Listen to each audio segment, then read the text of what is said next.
ನಮ್ಮ ಸಂಸಾರನ ಹೀಗೆ ನಡು ಬೀದಿಲ್ ತಂದಿರೋ ಆ ಪುಣ್ಯಾತ್ಮನ್ ಮಾತ್ರ ಸುಮ್ಮನೆ ಬಿಡಬಾರ್ದು.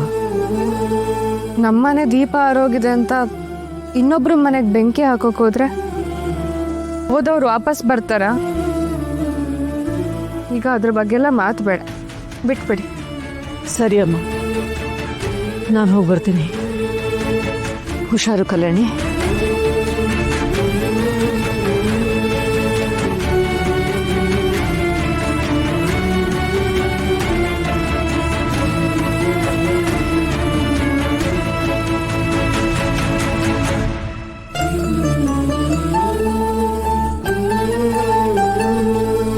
ಏನಮ್ಮ ಇದೆಲ್ಲ?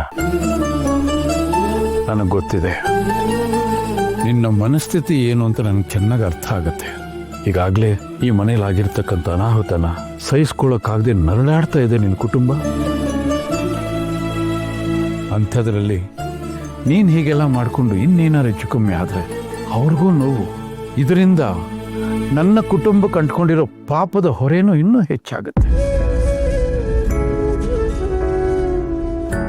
ಅಲ್ಲಿಡಪ್ಪ. ಲೋಕು, ಇದರಲ್ಲಿ 10 ಲಕ್ಷ ರೂಪಾಯಿ ಹಣ ಇದೆ. ಇವತ್ತಿನ ಪರಿಸ್ಥಿತಿಯಲ್ಲಿ ನಿಮ್ಮ ಕುಟುಂಬಕ್ಕೆ ಈ ಸೂರ್ಯಪ್ರಕಾಶ್ನಿಂದ ಒಂದು ಸಣ್ಣ ಸೇವೆ ಅಂತ ಅನ್ಕೊಳ್ಳಿ. ತಪ್ಪು ಕಾಣಿಕೆನಾ ಸರ್?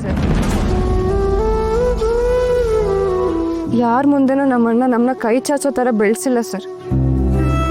ಹಾಗಲ್ಲ ತಾಯಿ, ನಿಮ್ಗೆ ಅವಮಾನ ಮಾಡಬೇಕು ಅಂತ ನಾನು ಕೆಲಸ ಮಾಡ್ತಿಲ್ಲ. ಈ ಹಣ ನಿಮ್ಗೆ ಈ 10 ಲಕ್ಷದಿಂದ ಹೋದ ಜೀವ ವಾಪಸ್ ಬರುತ್ತಾ? ನಮ್ಮ ಅಣ್ಣನ ವಾಪಸ್ ತರಕ್ಕಾಗುತ್ತಾ?